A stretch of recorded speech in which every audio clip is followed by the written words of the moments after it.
Hi beautiful people, welcome to our Wednesday night live.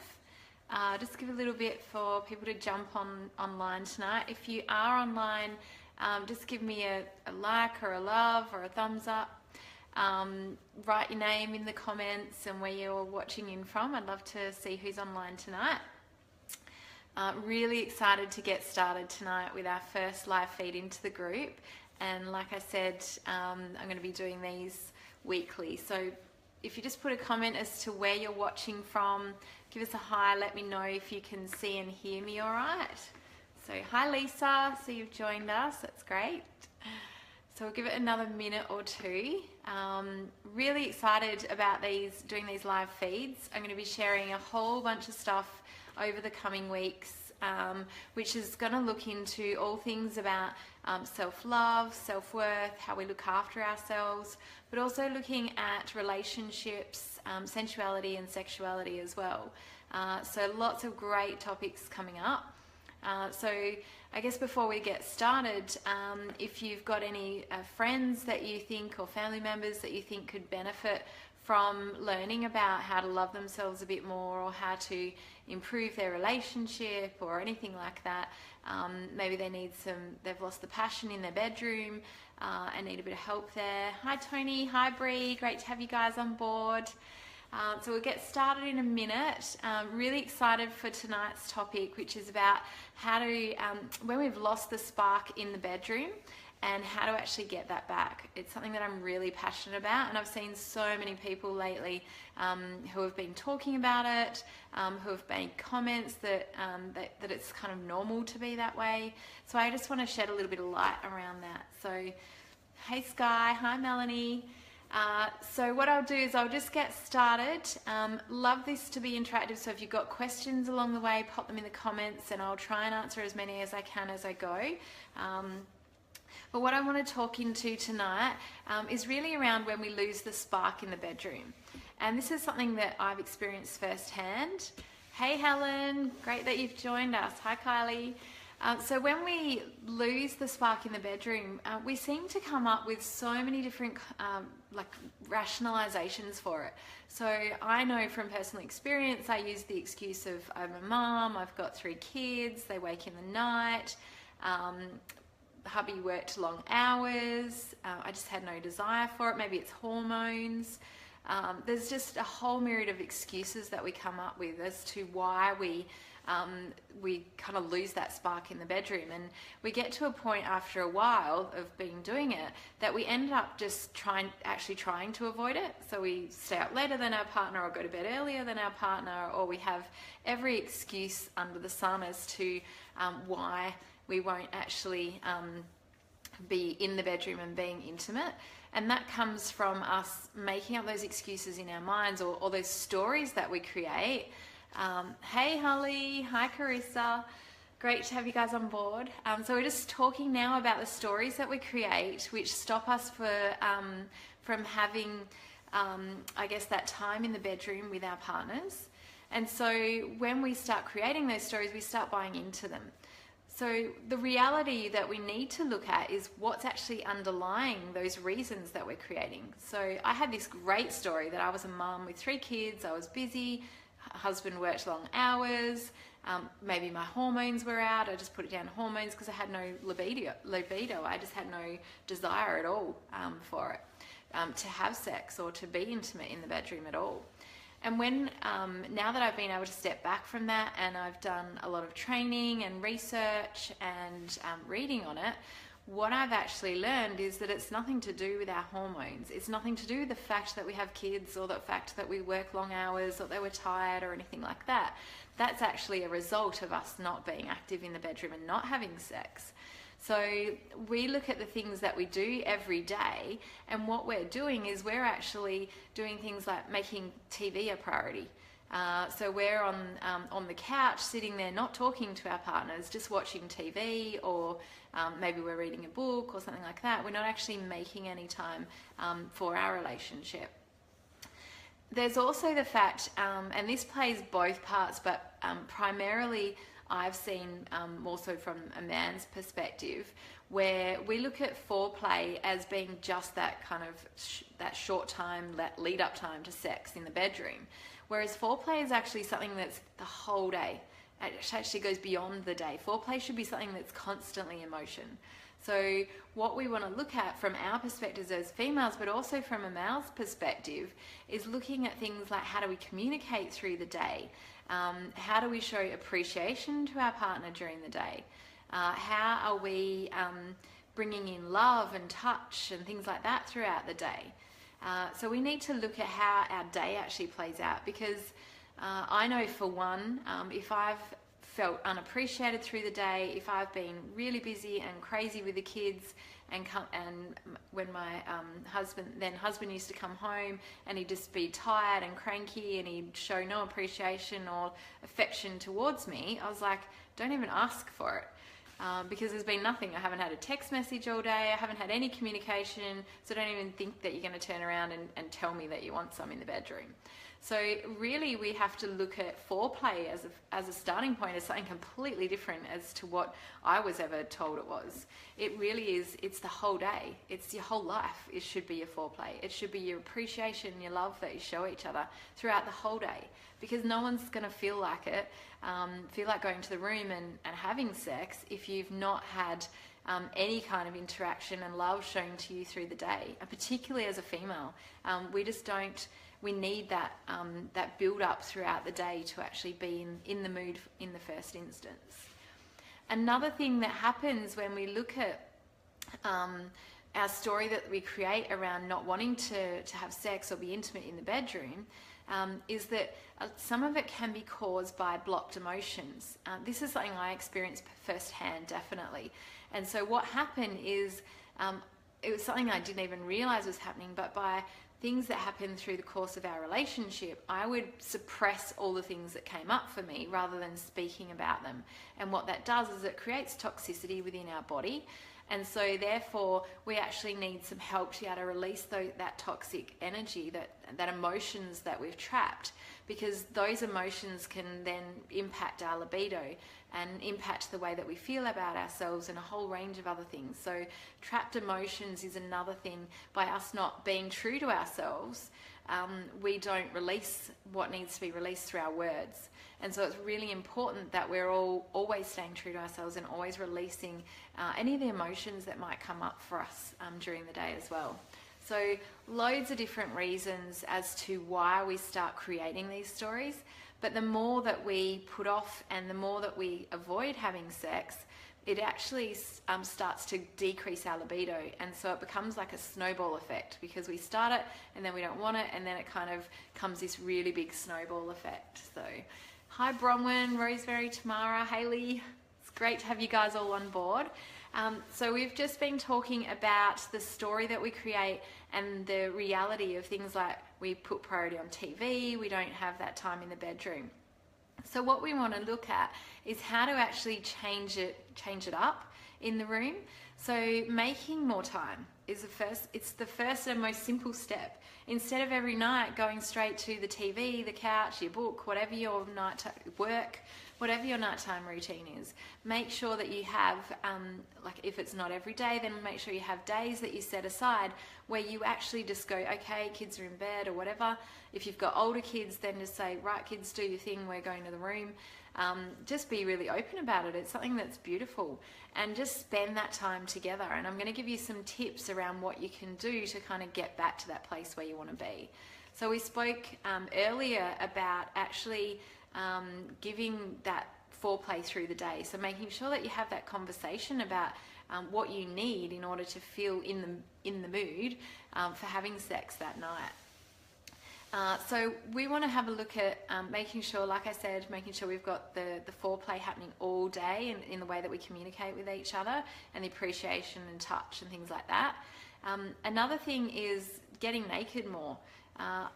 I used to be absolutely terrified about being naked in front of anyone. I didn't even want to be naked in front of myself. So a lot of our lack of libido and things like that comes down to us not even being comfortable in ourselves. So if we can't be comfortable in ourselves to be naked, and feel that love for ourselves, then how can we then open up enough to allow somebody else to give us that love? So it's really important that we spend time on ourselves and getting back to that place of love, working out what we need in order to feel loved, and bring that love for our bodies. They're beautiful bodies, and start appreciating them and being able to let go some of the things we hold on to and the way that we speak to our body and downgrade our body. Because if we're speaking like that to ourselves, how can we feel sexy in front of a guy or a woman, whatever your choice may be? And so it's really important that we look at that. Things like self-pleasure can be another thing. So making sure that you look at the way that, have you lost touch with your body? Do you even spend time just touching your body, just to see how it feels, see different parts of your body? And you might find that certain parts of your body actually feel numb. So making sure that you start doing that self-touch, just a light massage, get some massage oil and touch your body and get back in touch with your body, so that then you start to feel sensual and sexual again. So that can be a really good way to change things up. So work on you first, and work on getting that love for yourself. That's a whole topic in itself, so we can do a whole live on that one.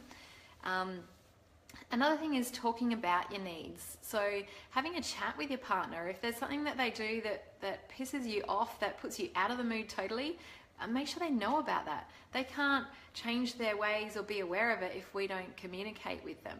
So it's really important we have that discussion with them. And same with if there's things that you like or dislike, or things that would get you in the mood, have those conversations. And it might seem awkward initially to have those chats, but once you start opening up and showing that vulnerability to your partner, they're going to be really glad that you did, and it's going to transform the way things happen in the bedroom as well. So really having a look at that side of things as well. Like I said, showing appreciation throughout the day too is really important. So a couple of things we can do once we've made that effort and we've gone, right, no TV tonight, let's go to the room and connect, is actually not even looking at the end goal of having sex. If you're someone who has really low libido, you don't want to be making it all about having sex. So what you want to do is come into a bedroom environment where it's all about connecting with each other again. So take out the end goal of having sex or having an orgasm or anything like that, and make it about connecting with each other again. Make it about, you might concentrate on one partner at a time. So one night one partner gets it, the next time the other partner will get attention. It might be massage, might be massage each other, it might be one person gets massaged. It might just be sitting with each other, and I'll post a picture later on about a position called yab yum. And it's where you kind of sit with your legs over the top of each other. Well, one's got their legs underneath, the other over the top. And you can sit there either fully clothed or naked, and just sit there and hold each other and look into each other's eyes. It's amazing what you can learn from someone just by looking into each other's eyes. And some of that can come back to the self as well. If you're really uncomfortable looking in someone else's eyes, have you actually spent the time to look in your own eyes, to look in a mirror and be comfortable with yourself and looking at yourself before you can allow someone else to look into your eyes. Different things like setting the mood, so putting some music on, some candles. I always used to think that kind of thing was kind of like, I don't know, daggy or something like that, but now I'm like, it just makes the room feel so sensual and beautiful. So really taking that effort. It doesn't take long to put some music on and light some candles, but it just changes the way a room feels. It really makes it as essential and a place of connection, rather than just being, okay, let's have sex now. We might have 5-minute foreplay and however long for sex, and that's it. So it's really about just having that connection and building that connection back up. So starting with that instead of any end goal of having sex or being intimate in that way. Look at massage, look at sitting together, eye gazing, and really just connecting. You might just sit there and talk. Sit in a position where you're embracing each other and just talk about what your wants are, your desires are, your needs are. Just to connect back in together before you even go further into having a more intimate experience with them. And that can be a whole topic on its own, how we can improve the actual experience together when we're having sex. So there's just a few ideas about changing it up, but I think the key thing is actually looking at making sure that we're making that time for each other, because it's something that we tend to get tired, get busy, and all the rest of it, but really it's just we're not making our relationship a priority. So it's something that we really need to be doing. I guess the last thing I wanted to talk about is just the reasons why it's so important. Having an intimate relationship with our partners just changes the way that we feel about each other all the time. I mean, can you remember when you first got together with a partner? And think about those early days when you used to get text messages from each other, and if you were cooking dinner or something, there'd be lots of touching and stuff in the kitchen. There'll be, if you're on the couch, it's kind of snuggling on the couch, and we kind of move away from all of that to this, I guess, this existence instead. But it doesn't need to stop. We don't need to stop all that. For some reason we do, but it's so important if we get that back, we have a much better relationship, much better intimacy and connection with our partners. So just, I guess, trying to rekindle that, have a conversation around it, about what you miss from those early days and what you can bring easily back into your relationship. It really helps to, like I said, get that connection back together. And it eases stress as well. We have so many stresses in our lives. We don't want to be stressing about this. We want our time with our partners to actually be able to reconnect and be together like that. And there's so many, if you just Google the benefits of sex and looking at things like stress benefits, the health benefits, the heart benefits, there's so many benefits from it. It helps to raise our vibration, and that's probably the biggest one, is that every day that we do have sex and that we have orgasms and the rest of the things, what it does is it actually helps in improving our mood, our health, our vitality. It changes the way that we look and feel about ourselves. And so it raises our vibration so that we then feel amazing throughout the day, and things that happen to us, they don't affect us so much when we're in that high level of vibration. So it's one of the most powerful ways that we can raise our vibration. There's lots of things, like even it can change your mood. So if you're in a bad mood, it's a great way to actually change your mood. So we tend to avoid it. When we're in a bad mood, we avoid being intimate with our partner. We avoid having sex with them. But it's one of the best ways to actually change your vibration completely, is to have sex with your partner. Same with headaches. That's just a really bad excuse, because the hormones and things that are released through sex actually help to get rid of headaches. So we need to stop, I guess, change the stories we have in our head around what it is and what benefits it has to our body. So I've got a question here. So what do you recommend to those without a partner? So when you don't have a partner, what it is, it's actually about connecting with yourself. So this is so important. So it's about things like showing yourself love. It might be to exactly the same process, light some candles, put on some music. You might dance. There's no one watching, so dance. Just feel the music and dance. You can even close your eyes and dance. It's about that self-massage, so feeling your body. Get some massage oil, exactly as if you had a partner. And massaging every place in your body, so you can start to feel where you've got feeling. You might have areas where you don't have feeling at the moment, and being able to do that. And then self-pleasure. So self-pleasure, so that you then are more in touch with your body, and you can still bring about those same hormone changes, and actually have those same benefits as someone who has a partner. So being able to self-pleasure as well. So it's really important when you don't have a partner to actually look at that as time for yourself, and not to say, well, I don't have a partner, so I don't need to make the time. It's even more important that you make that time. And as we're connecting with ourselves, we're raising our vibration, and then we're more likely to attract a partner who's on the level where we want them, where we're wanting a partner to be as well. So it all really comes down to our vibration. So lots of different things that we can. So I've been having a relaxing bath 3 times a week, and downloaded a romance novel, audiobooks, and keeping myself in a happy place. Yeah, beautiful. Baths are a really great thing to do. And again, lighting some candles, putting on some low music, or listening to an audiobook. And what I'd recommend after that is have that bath, and then have that self self-pleasure time. So massage and self-pleasure after the bath is a beautiful way to spend a night with yourself. Like, romance yourself. Like, that should be our first love affair. And even if you're in a relationship, don't stop, don't avoid that romance and that love affair with yourself, because it's a way that we can keep that connection going as well. And what we'll find is if our partner isn't on the same wavelength, when we start raising our vibration by giving ourselves that love, then they will start coming to that point as well, which is great.